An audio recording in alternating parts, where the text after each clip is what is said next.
الرجيم بسم الله الرحمن الرحيم قل إنني هداني ربي إلى صراط قل إن صلاتي ونسكي ومحياي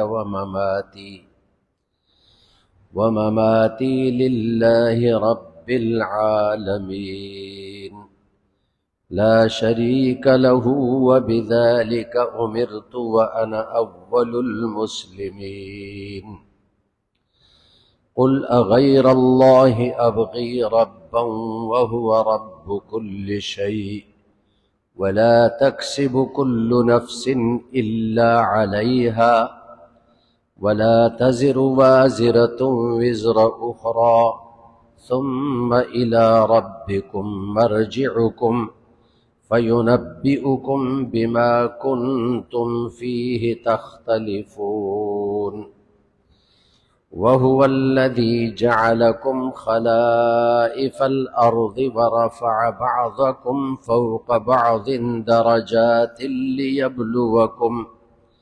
ليبلوكم فيما آتاكم إن ربك سريع العقاب وإنه لغفور رحيم قل کہہ دو ان صلاتی بے شک میری نماز ونسکی اور میری قربانی ومحیایا اور میری زندگی ومماتی اور میری موت للہ اللہ ہی کے لیے ہے رب العالمین جو پالنے والا ہے جہانوں کا لا شریک لہ اس کا کوئی شریک نہیں وبذالک امرت اور اسی کا مجھے حکم ہوا وَأَنَا أَوَّلُ الْمُسْلِمِينَ اور میں سب سے پہلے فرمان بردار ہوں قل کہہ دو اغیر اللہ ابغی ربا کیا اللہ کے سوا میں کوئی اور رب ڈھونڈ لوں وَهُوَ رَبُّ كُلِّ شَيْءٍ اور وہ رب ہے ہر چیز کا وَلَا تَكْسِبُ كُلُّ نَفْسٍ إِلَّا عَلَيْهَا اور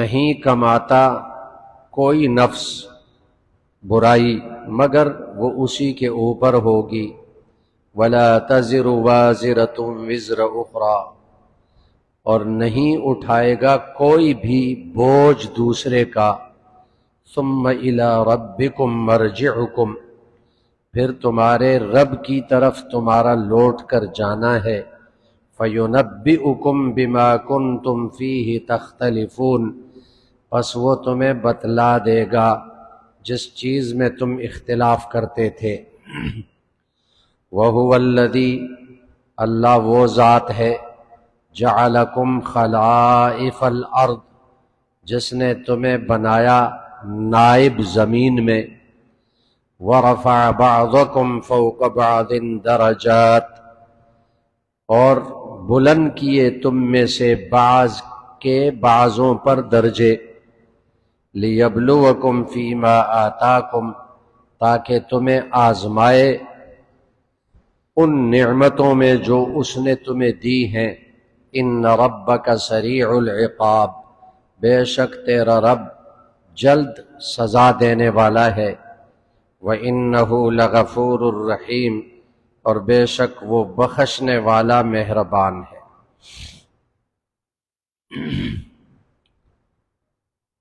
سورۃ الانعام میں اللہ تعالی نے مشرکین کی تردید فرمائی چاہے وہ مشرکین عرب میں سے ہوں جو بتوں کی پوجا کرتے تھے یا وہ مشرکین یہود میں سے ہوں جو عزیر علیہ السلام کو اللہ کا بیٹا مانتے تھے یا وہ مشرکین نصارہ میں سے ہوں جو 3 خدا مانتے تھے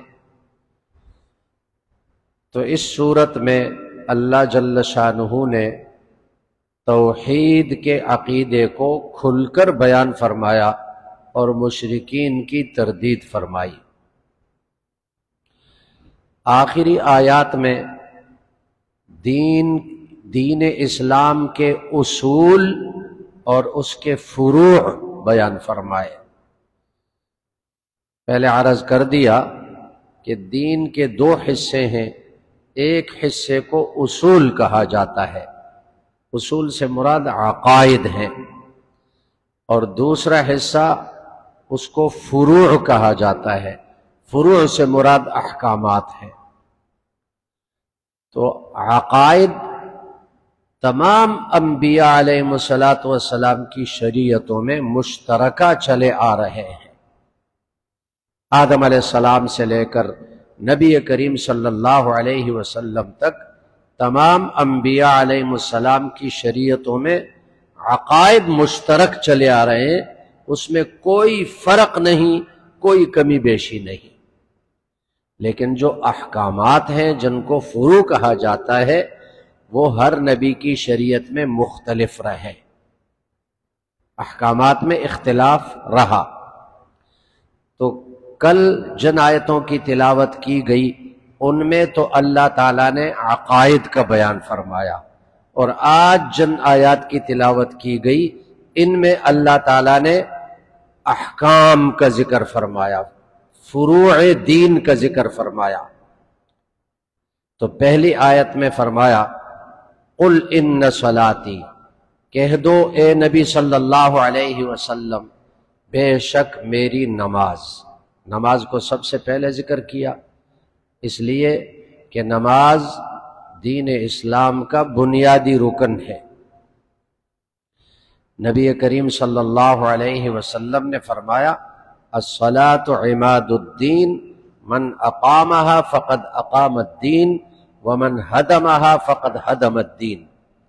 نماز تو دین کا ایسا ستون ہے کہ جس نے نماز کو قائم رکھا اس نے اپنے دین کو قائم رکھا، اور جس نے نماز کو توڑ دیا یعنی چھوڑ دیا، گرا دیا، تو اس نے اپنے دین کی عمارت کو گرا دیا۔ یہاں تک کہ امام احمد بن حنبل رحمہ اللہ کا مسلک تو یہ ہے کہ نماز چھوڑنے والا کافر ہو جاتا ہے، اس کو چاہیے کہ دوبارہ کلمہ پڑھے، ایک نماز بھی چھوڑ دے کافر ہوگا۔ امام شافعی اور امام مالک کا مسلک یہ ہے رحمہم اللہ کہ نماز چھوڑنے والا کافر تو نہیں ہوگا، لیکن اس کی سزا یہ ہے کہ اسلامی حکومت ہو تو اس کو قتل کر دیا جائے، جو نماز چھوڑے اس کو قتل کر دیا جائے۔ اور امام ابو حنیفہ رحمہ اللہ کا مسلک یہ ہے کہ جو نماز نہ پڑھے اس کو جیل میں بند کر دیا جائے، یہاں تک کہ یا تو نماز پڑھنے والا بنے یا جیل میں اس کی موت واقع ہو، کافر نہیں ہوگا۔ البتہ جو نماز کا مذاق اڑائے وہ کافر ہو جائے گا، بلکہ کسی بھی شریعت کے حکم کا مذاق اڑائے، کسی سنت کا بھی مذاق اڑائے، کافر ہو جائے گا۔ تو پہلے نماز کا ذکر کیا، وَنُسُكِ، نسک قربانی کو بھی کہتے ہیں، اور حج کے جتنے اعمال ہیں ان کو بھی نسک کہتے ہیں۔ نسک، مناسک بھی کہتے ہیں حج کے اعمال، اور لفظ نسک مطلقاً عبادت کو بھی کہتے ہیں، تو گویا کہ اس میں ساری عبادتیں آ گئی۔ وَنُسُكِ، میری ساری عبادتیں، وَمَحْيَايَ، اور میری ساری زندگی اللہ کے لیے ہے، صرف عبادات نہیں، میرا جینا مرنا اللہ کے لیے ہے۔ محیایا، میرا زندہ رہنا، ومماتی، میرا مرنا بھی اللہ کے لیے ہے۔ مرنا اللہ کے لیے ہے، کیا مطلب؟ حدیث میں آتا ہے کہ نبی کریم صلی اللہ علیہ وسلم نے فرمایا تم جن اعمال کو کرتے ہوئے تمہاری موت آئے گی، جن اعمال کو تم اپنی زندگی میں کرو گے انہی اعمال پر تمہاری موت آئے گی، اور جن اعمال پر تمہاری موت آئے گی قیامت کے دن انہی اعمال کو کرتے ہوئے اٹھائے جاؤ گے۔ اگر ایک آدمی اپنی زندگی میں اچھے اعمال کرتا رہا تو اچھے اعمال کرتے کرتے اس کی موت آئے گی، اور پھر قیامت کے دن وہی اچھے اعمال کرتے ہوئے اٹھایا جائے گا۔ لیکن اگر خدا نخواستہ وہ اپنی زندگی میں گناہ کرتا رہا تو جن گناہوں میں ملوث تھا وہی گناہ کرتے کرتے اس کی موت آئے گی، اور پھر قیامت کے دن وہی گناہ کرتے ہوئے اٹھایا جائے گا۔ تو فرمایا کہ کہہ دو کہ میری زندگی اور میری موت اللہ کے لیے ہے۔ اور جب ایک مسلمان قربانی کرتا ہے عید الاضحیٰ کے دن تو اس وقت بھی یہ دعا پڑھنی سنت ہے، ان صلاتی و نسکی و محیای و مماتی للہ رب العالمین۔ تو گویا کہ اس آیت میں اللہ تعالیٰ نے اخلاص بیان فرمایا کہ جتنے بھی دین کے اعمال ہیں اگر ان میں اخلاص ہو، بندہ وہ اعمال اللہ کی رضا کے لیے کرے وہ قبول ہوں گے، اور اگر لوگوں کو دکھانے کے لیے وہ اعمال کرے وہ قبول نہیں ہوں گے۔ لا شریک لہ، اس کا کوئی شریک نہیں، اللہ کا کوئی شریک نہیں۔ وبذالک امرت، اور مجھے اسی کا حکم ہوا۔ اللہ کے نبی فرماتے ہیں مجھے اسی کا حکم ہوا، اور یہ بات واضح ہے کہ اللہ کے نبی کو اللہ کے سوا کوئی اور حکم نہیں دے سکتا۔ تو حکم دینے والے کا ذکر نہیں کیا، کیوں؟ اس لیے کہ نبی کو اللہ کے سوا کوئی حکم دے ہی نہیں سکتا۔ وَأَنَا أَوَّلُ الْمُسْلِمِينَ، اور میں سب سے پہلا فرمان بردار ہوں۔ اسلام کا معنی فرمان برداری، تو مسلم وہ ہے جو اللہ کا فرمان بردار ہو، اور نبی پہلا مسلم ہوتا ہے، باقی امتی وہ دوسرے درجے کا ہے۔ اس لیے جب یہ دعا پڑھی جاتی ہے نا قربانی کے وقت تو لا شریک لہ وبذالک امرت وانا من المسلمین کہا جاتا ہے، کیونکہ بندہ دعا پڑھتا ہے تو وہ کہتا ہے میں مسلمان ہوں، یہ نہیں کہہ سکتا میں پہلا مسلمان ہوں۔ قل اغیر اللہ، اس آیت کا شان نزول یہ ہے کہ مشرکین کا ایک سردار تھا ولید ابن مغیرہ، اور وہ مسلمانوں سے کہنے لگا کہ تم ہمارے دین پر چلو، ہمارے بتوں کی پوجا کرو، اور قیامت کے دن جتنا عذاب اس پر ہوگا وہ تمہاری جگہ ہم اٹھائیں گے، ہم برداشت کریں گے، جو تمہارا عذاب ہوگا وہ ہم برداشت کریں گے۔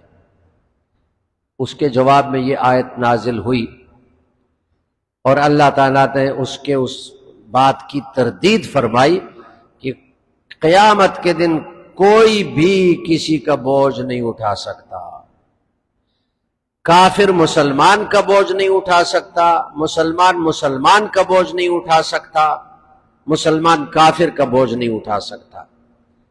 قیامت کے دن ہر آدمی اپنے عمل ہی میں پکڑا جائے گا، کہ کوئی کسی دوسرے کا گناہ نہیں اٹھا سکتا۔ دنیا میں شاید کوئی آدمی دوسرے سے کہہ دے یہ گناہ کر لو، بوجھ مجھ پر ہے، یہ غلط ہے، کوئی کسی کا بوجھ نہیں اٹھا سکتا۔ قل، کہہ دو اے نبی صلی اللہ علیہ وسلم، اغیر اللہ ابغی ربن، کیا اللہ کے سوا میں کوئی رب ڈھونڈ لوں؟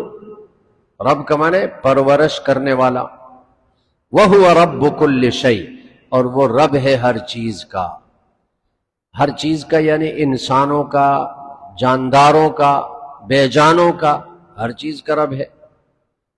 وَلَا تَزِرُ وَازِرَةٌ وَلَا تَكْسِبُ كُلُّ نَفْسٍ عَلَيْهَا، کوئی انسان گناہ نہیں کماتا مگر اس کا وبال اسی پر ہوتا ہے، ایک آدمی کے گناہ کا وبال دوسرے آدمی پر نہیں ہو سکتا۔ اگر ایک آدمی دوسرے آدمی کے گناہ کرنے کا سبب بنے، سبب کے درجے میں اس پر بھی وبال ہوگا، لیکن اصل گناہ کا وبال دوسرے پر ہوگا۔ جو آدمی دوسرے کو گناہ کی طرف بلائے تو اس کو گناہ کی طرف بلانے کا وبال بھی اس پر ہوگا، اس کی سزا بھی اس کو ملے گی۔ وَلَا تَزِرُ وَازِرَةٌ وِزْرَ أُخْرَى، اور کوئی نفس بوجھ نہیں اٹھائے گا دوسرے کا۔ ثُمَّ إِلَىٰ رَبِّكُمْ مَرْجِعُكُمْ، پھر تمہارے رب کی طرف تمہارا لوٹ کر جانا ہے۔ فَيُنَبِّئُكُمْ بِمَا كُنْتُمْ فِيهِ تَخْتَلِفُونَ، وہ تمہیں بتلا دے گا جس چیز میں تم اختلاف کرتے تھے۔ ظاہر ہے کہ مشرکین اللہ تعالیٰ کی وحدانیت میں اختلاف کرتے تھے دنیا میں، یہود اور نصارہ رسول اللہ صلی اللہ علیہ وسلم کی رسالت میں اختلاف کرتے تھے، تو قیامت کے دن اللہ فیصلہ فرمائے گا۔ آخری آیت میں اللہ تعالیٰ نے اپنے بندوں سے فرمایا کہ اللہ نے تمہیں اپنا نائب بنایا، زمین میں خلیفہ بنایا۔ جب اللہ تعالیٰ نے آدم علیہ السلام کو پیدا کرنے کا ارادہ فرمایا تو فرشتوں سے فرمایا انی جاعل فی الارض خلیفہ، میں زمین میں اپنا خلیفہ بنانا چاہتا ہوں۔ تو انسان اللہ کا خلیفہ ہے اس زمین میں۔ خلیفہ کس بات میں ہے؟ کہ اللہ کے احکامات کو اپنے اوپر نافذ کرے، دوسروں پر نافذ کرے، یہ اس کی ذمہ داری ہے۔ جیسے بادشاہ کا نائب وہ ہوتا ہے جو بادشاہ کے احکامات پورے کرے، تو اللہ کا نائب اللہ کا خلیفہ بندہ ہے تو یہ اس اعتبار سے کہ اللہ کے احکامات پورے کرے۔ اور فرمایا کہ اللہ نے تم سب کو ایک جیسا نہیں بنایا، بعض کو بعض پر بلندی عطا کی، بعض کا درجہ بعضوں پر اونچا کیا، بعض کو افضل بنایا، بعض کو کم درجے کا بنایا، اسی طرح بعض کو مال زیادہ دیا، بعض کو کم دیا، بعض کو خوبصورتی زیادہ دی، بعض کو کم دی۔ یہ کیوں؟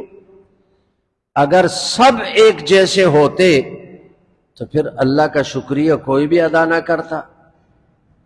اگر سب کے پاس یہ نعمتیں برابر ہوتی تو پھر کوئی امتحان نہ ہوتا اس میں، پھر کوئی اللہ کا شکریہ ادا نہ کرتا۔